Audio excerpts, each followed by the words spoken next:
नमस्कार, मैं हूं देवांजलि मोइत्रा। यूपी के 25 कस्तूरबा विद्यालयों में नौकरी करके सालाना 1 करोड़ कमाने की खबर से सुर्खियों में आने वाली अनामिका शुक्ला पर अब सूबे की योगी सरकार ने सफाई दी। यूपी के कासगंज में अनामिका शुक्ला नाम से नौकरी करने वाली प्रिया को गिरफ्तार किया गया। प्रदेश के बेसिक शिक्षा मंत्री सतीश द्विवेदी ने मंगलवार को लखनऊ में पत्रकार वार्ता कर बताया कि असली अनामिका शुक्ला अभी भी गिरफ्तार नहीं हुई।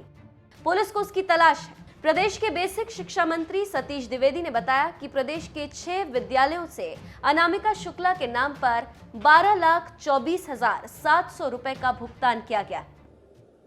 एक अन्य प्रकरण में आया है चर्चा में, आप सबके माध्यम से भी, अन्य मामलों से भी। कस्तूरबा गांधी बालिका विद्यालय बड़ौत बागपत में वहां की एक अध्यापिका अनामिका शुक्ला, आरोप यह है कि ये 25 अन्य कस्तूरबा, कुल मिलाकर के 25 कस्तूरबा गांधी बालिका विद्यालयों में कार्यरत हैं और 1 करोड़ से अधिक का भुगतान हुआ है। इस संदर्भ में आपको मैं बताना चाह रहा हूं कि हमने प्रेरणा डिजिटल फ्रेमवर्क बेसिक शिक्षा विभाग में पिछले कई महीनों से लागू किया है, जिसके माध्यम से मानव संपदा पोर्टल हमारा है। उस पोर्टल के माध्यम से हम अपने विभाग में कार्यरत सभी शिक्षकों का पूरा डेटाबेस तैयार कर रहे हैं। हर आदमी का पूरा डिटेल उसमें है।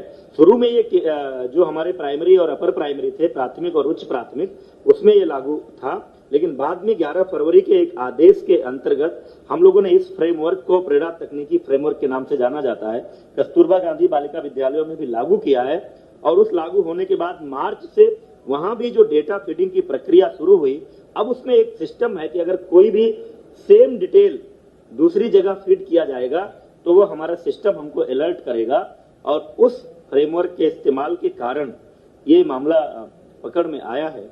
और जो जांच हुई है उस जांच में ये तथ्य सामने आया है कि बड़ौत, हर ब्लॉक में कस्तूरबा होता है, बागपत के बड़ौत ब्लॉक में जो कस्तूरबा गांधी बालिका विद्यालय है उसमें ये कार्यरत शिक्षिका अनामिका शुक्ला, जो एक पोस्टिंग वहां पर थी, उस बेस पर, चूंकि पहला डेटा वहां मिला, उस बेस पर जो जांच की गई, 8 अन्य जनपदों के एक कस्तूरबा विद्यालयों में, यानी कुल 9 विद्यालय। ये जनपद है वाराणसी, अलीगढ़, कासगंज, अमेठी, रायबरेली, प्रयागराज, सहारनपुर तथा अंबेडकर नगर में पूर्णकालिक विज्ञान शिक्षकों की नियुक्ति हुई है। एक का डॉक्यूमेंट है, उस डॉक्यूमेंट का इस्तेमाल हुआ है। उस डॉक्यूमेंट का इस्तेमाल करके अन्य जगहों पर कोई और शिक्षिका अनामिका शुक्ला के नाम से गई है, उस पर नियुक्ति हुई है, ये बात सामने आई है। लेकिन कई जगहों पर योगदान नहीं किया, वहां जाकर के ज्वाइन नहीं किया, कई जगहों पर ज्वाइन करने के बाद लगातार अनुपस्थित है।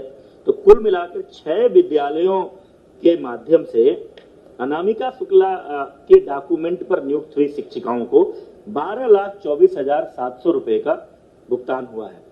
उक्त मामले की अभी तक की जांच की स्थिति आई है, कहीं और इनके होने का जानकारी नहीं मिली है। पुलिस ने एक शिक्षिका को गिरफ्तार भी किया है, कासगंज में वो त्यागपत्र देने गई थी। 12,24,700 एग्जैक्टली जो अनामिका शुक्ला है वो अभी पुलिस की गिरफ्त में नहीं है। लेकिन साथ ही हम लोगों ने पूरे प्रदेश के 746 कस्तूरबा गांधी बालिका विद्यालयों में लगभग 5,000 शिक्षक और शिक्षिकाओं के डॉक्यूमेंट के वेरिफिकेशन, उनके अभिलेखों की जांच, उनका आधार कार्ड और उनके पहचान पत्र, इन सब की जांच का आदेश दे दिया है, ताकि कहीं और कोई ऐसा मामला हो तो वो भी पकड़ में आ जाए और भविष्य में इस तरह का ना हो। क्योंकि ये नियुक्तियां जिला स्तर पर होती हैं, डाइट प्रिंसिपल की अध्यक्षता में एक कमेटी होती है, उसमें बीएसए होते हैं, एक मनोवैज्ञानिक विशेषज्ञ होते हैं, एक डीएम के नामिनी होते हैं। संविदा पर ये नियुक्ति होती है 1 वर्ष के लिए।